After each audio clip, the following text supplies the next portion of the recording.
बस्ती जिले के कप्तानगंज थाना क्षेत्र के चनईपुर गांव में सोमवार को दो पक्षों में हुए मारपीट की घटना में एक युवती की मौत का मामला पूरी तरीके से उलझ गया है। और पोस्टमार्टम रिपोर्ट में जो आरोप लगाया जा रहा था कि मारपीट में उस युवती की मौत हुई है, लेकिन पोस्टमार्टम रिपोर्ट में इस बात की पुष्टि नहीं हो पाई है। जो शुरुआती रिपोर्ट आई है कि वो चोट की वजह से उसकी मौत हुई है। पूरा मामला कप्तानगंज थाना क्षेत्र के चनईपुर गांव का है। चनईपुर गांव में रामकृपाल और हन्नूलाल दो परिवारों के बीच में बीते कई दिनों से मामूली बात को लेकर विवाद चल रहा था और सोमवार की सुबह दोनों पक्षों के लोगों में मारपीट हुई। जमकर ईंट पत्थर चले, डंडे चले और इसमें दोनों पक्षों से कई लोग घायल हुए। हन्नूलाल को इसमें जो मारपीट हुआ उसमें ज्यादा चोट लगने के बाद वो बस्ती पहले उनको जिला अस्पताल में भर्ती कराया गया और वहां से उसके बाद उनको सिटी मेडिकल कॉलेज गोरखपुर भेज दिया गया। उनकी तबीयत जो स्वास्थ्य था वो ज्यादा खराब था, चोट उनको ज्यादा लगी थी। इसके बाद हन्नूलाल की तरफ से जो तहरीर पुलिस को मिली, उनकी तहरीर के आधार पर जो दूसरे पक्ष हैं रामकृपाल, उनके 4 लोगों के खिलाफ, रामकृपाल के साथ 3 अन्य उनके परिवार के सदस्य, कुल 4 लोगों के खिलाफ मारपीट की धाराओं में मुकदमा दर्ज किया। तो हन्नूलाल हैं, उनको मेडिकल कॉलेज में उनका इलाज उस दिन उनको भर्ती करा गया, तब से उनका इलाज चल रहा है, वहीं पर अभी वो भर्ती हैं। लेकिन ये जब सोमवार को जब ये घटना हुई तो पूरा जो है ये पहली जो तहरीर मिली थी उसके आधार पर पुलिस ने जो है एफआईआर दर्ज कर लिया और जो मामूली जो जिन लोगों को चोट लगी थी उनका प्राथमिक इलाज के बाद उन्हें घर भेज दिया गया। लेकिन दोपहर बाद जो रामकृपाल की बेटी है 22 वर्षीय लक्ष्मी, उनकी तबीयत अचानक खराब होती है और परिवार के लोग पहले उनको सामुदायिक स्वास्थ्य केंद्र कप्तानगंज लाते हैं और वहां से प्राथमिक इलाज के बाद जब तबीयत उनकी ज्यादा बिगड़ती है तो फिर सीधे उनको जिला अस्पताल भेज दिया जाता है। जिला अस्पताल में इलाज के दौरान देर शाम को लक्ष्मी की वहां पर मौत हो जाती है और मौत के बाद जो है पुलिस फिर तत्काल पुलिस के हाथ पांव फूल जाते हैं और तत्काल जो है उनकी तहरीर लेकर के उनके परिवार के लोगों से जो तहरीर दी जाती है, उनके तहरीर के आधार पर हन्नूलाल समेत 11 लोगों के खिलाफ जो है गैर यातन हत्या की सहित तमाम सारे धाराओं में एफआईआर पंजीकृत होता है रात में। और उसके बाद जो है 100 को लेकर के लोग जो है अपने घर की तरफ जाने का प्रयास करते हैं जिला अस्पताल से, लेकिन पुलिस उनसे बातचीत करके 100 का पंचनामा करके पोस्टमार्टम के लिए भेज देती है। अगले दिन मंगलवार को जब पोस्टमार्टम की बात आती है तो पोस्टमार्टम कराने से परिवार के लोग इनकार कर देते हैं। पुलिस की कार्यशैली पर लगातार जो है परिवार के लोग सवाल उठाते हैं और उनका ये कहना था कि पुलिस ने तात्कालिक तौर पर जो पुलिस की तरफ से कार्रवाई उनके पक्ष में की जानी चाहिए थी वो पुलिस ने नहीं की। इसके बाद जो है कई घंटे तक वहाँ दोपहर बाद तक बातचीत चलती है, लोगों से मान मनोबल होता है और देर शाम मंगलवार को फिर पोस्टमार्टम के लिए वो राजी होते हैं और लक्ष्मी का पोस्टमार्टम होता है। पोस्टमार्टम कराने के बाद फिर एक बार मामला जो है तूल पकड़ता है और जो लक्ष्मी के परिवार के लोग हैं उनके परिवार के लोग ये कहते हैं कि अब तक जो जिन लोगों के खिलाफ मुकदमा दर्ज किया गया जो है इसमें लक्ष्मी की मौत के मामले में, उनमें से किसी की गिरफ्तारी नहीं हुई और गिरफ्तारी की मांग को लेकर के उन्होंने 100 के अंतिम संस्कार करने से वो मना कर देते हैं और 100 लेकर के वापस वो चनईपुर गांव में आते हैं। वहां पर 100 घर पर पहुंचता है, तकरीबन 8 थानों की फोर्स वहां पर पहुंचती है। सीओ जो कलवारी चूंकि सर्किल है तो सीओ कलवारी वहां प्रमोद कुमार राय पहुंचते हैं और कई घंटे तक रात 10 साढ़े 10 बजे तक वहां पर कई घंटे कई राउंड वहां पर परिवार के लोगों से और तमाम सारे जो उनके रिश्तेदार हैं उनसे बातचीत करके ये प्रयास करने का दोनों तरफ से ये प्रयास किया जाता है, पुलिस की तरफ से, प्रशासन की तरफ से, कि किसी तरीके से अंतिम संस्कार कराया जाए। लेकिन परिवार के लोग इस बात पर अड़े रहते हैं कि जब तक आरोपितों की गिरफ्तारी नहीं होगी तब तक वो लोग जो है 100 का अंतिम संस्कार नहीं करेंगे। पूरी रात वहां पर पुलिस मौजूद रहती है, 100 उनके जो लक्ष्मी का घर है वहां पर रखा रहता है और अगले दिन सुबह एक बार फिर जो पुलिस की तरफ से, प्रशासन की तरफ से और है कि नहीं, ये दिक्कत है ना।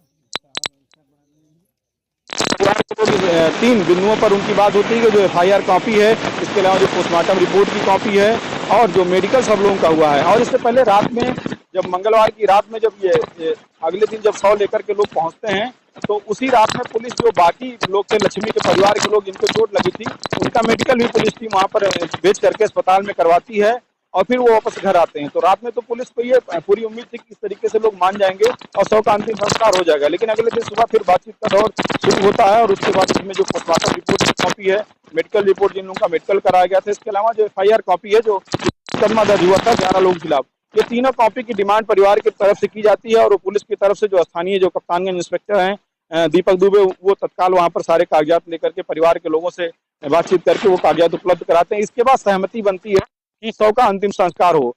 100 का उसके बाद जो एकटकवा के पास गांव से थोड़ी दूर पर एकटकवा के पास रवई नदी के किनारे 100 का अंतिम संस्कार कराया जाता है। इस दौरान बड़ी संख्या में घर से लेकर के स्थानीय जो इलाकों में अभी मौजूद रहते हैं। 100 जो है पुलिस के साथ, पुलिस टीम के साथ 100 वहाँ तक पहुँचता है, 100 को दफनाया जाता है। तो ये पूरा जो घटनाक्रम है, लेकिन सबसे अहम बात इसमें है कि अचानक इस तरीके से मारपीट की घटना नहीं हुई, जिसमें जो है एक युवती की मौत हो गई और एक जो है कई लोग, इसमें दोनों परिवारों से कई लोग घायल हुए। एक का इलाज अभी मेडिकल कॉलेज गोरखपुर में चल रहा है, उनकी स्थिति गंभीर हुई है। दरअसल उसके घटना से 2-3 दिन पहले गांव में एक व्यक्ति के यहाँ परीक्षा का कार्यक्रम था और परीक्षा के कार्यक्रम में डीजे का इंतजाम किया गया था।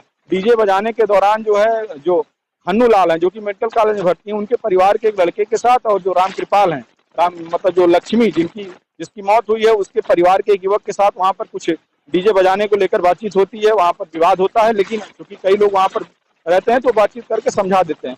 फिर अगले दिन ये बताया जा रहा है कि लक्ष्मी, उनके एक भाई और जो हन्नू लाल हैं, उनके परिवार के सदस्य के बीच कहासुनी होती है, उसी बात को लेकर के विवाद होता है और उसके बाद मारपीट होता है। फिर भी मामला शांत हो जाता है और इन दोनों घटनाओं में स्थानीय स्तर पर ना तो चौकीदार के द्वारा, ना तो दोनों जो पक्ष विपक्ष हैं उनके द्वारा, ना तो वहाँ पर स्थानीय जो पीस कमेटी के तमाम सारे मेंबर होते हैं उनके द्वारा, या जो जनप्रतिनिधि हैं उनके द्वारा भी किसी को पुलिस को इस बारे में कुछ सूचना नहीं दी जाती है कि लगातार ये विवाद चल रहा है। और उसी विवाद को लेकर के सोमवार को दोनों पक्ष आमने सामने होते हैं, कहासुनी होती है, क्योंकि उसकी सुबह, सोमवार की सुबह जो राम कृपाल हैं, उनके घर पर जो है कुछ जो खाया जा रहा था पानी, क्योंकि बरसात इधर लगातार हो रही है, तो थोड़ा सा वो टीन सेट है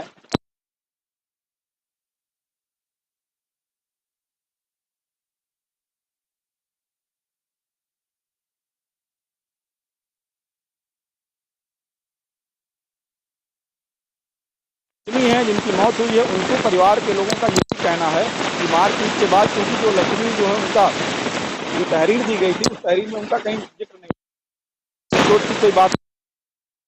जब लक्ष्मी की मौत हुई तो परिवार वालों का यह भी आरोप है कि मारपीट के दौरान जो हन्नू लाल हैं और अन्य लोग जबरन लक्ष्मी को लेकर के अपने घर चले गए और घर ले जाकर उनको गिलास में जहर पिला दिया गया है। तो ये आरोप लगाया जा रहा है परिवार की तरफ से। हालांकि इस आरोप की कितनी पुष्टि है, ये तो रिपोर्ट आएगी और उसमें स्पष्ट होगा कि मौत किसकी वजह क्या है, क्योंकि पीएम रिपोर्ट में अभी मौत का कारण स्पष्ट नहीं है।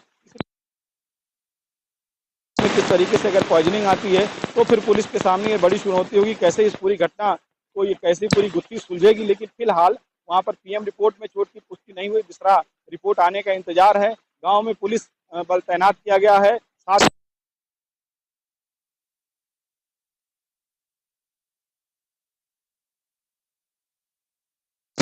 और लगातार अधिकारी इस पूरे घटना की, जिस तरीके से यहाँ पर जो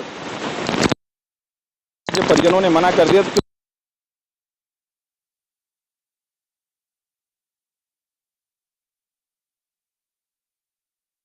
था कि जब तक गिरफ्तारी नहीं होगी तब तक वो लोग 100 का जो है अंतिम संस्कार नहीं करेंगे। लेकिन जब सीओ और तमाम लोगों की अगुवाई में फिर बात हुई तो उन्होंने पुलिस की तरफ से आश्वासन दिया गया कि जल्द गिरफ्तारी कर ली जाएगी, जो भी इसमें आरोपित हैं सबके खिलाफ जो कानूनी कार्रवाई वो की जाएगी। तो उसके बाद परिवार के लोग माने और जो कागजात उनके द्वारा मांगे गए तो भी उपलब्ध कराया गया।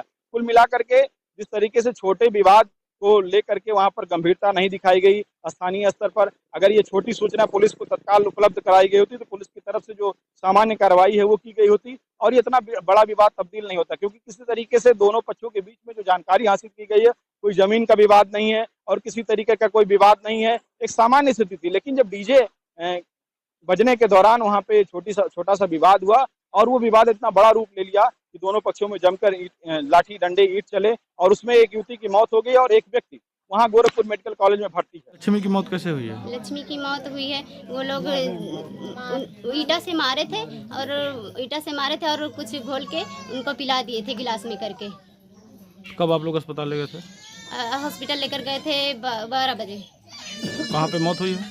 बस्ती। और सर थाने वाले हैं सर जी, वो सुनवाई भी नहीं कर रहे थे। थाने पे गए तो क्या लोग जी सर, वो थाने वाले जो ऑफिसर पुलिस ऑफिसर थे वो कह रहे थे कि जाओ इनको डॉक्टर वहाँ पे जाओ, इनको घर पे लेकर जाओ या डॉक्टर के पास लेकर जाओ। तो डॉक्टर के पास लेकर गए तो डॉक्टर भी उनको दवा ही नहीं दिए, कोई भी टेबलेट नहीं दिया उन लोगों को। क्या कहे डॉक्टर? डॉक्टर कहे कि इन लोगों को दवा नहीं दिया जाएगा, नहीं दी दवा। बस्ती में लेकर गए, बस्ती में भी नहीं दिए। और यहाँ कप्तानगंज भी नहीं दिए सर। मेरी मांग है तो जैसे मेरी दीदी में मेरी बहन को मौत हुई है वैसे मौत का बदला मौत चाहिए।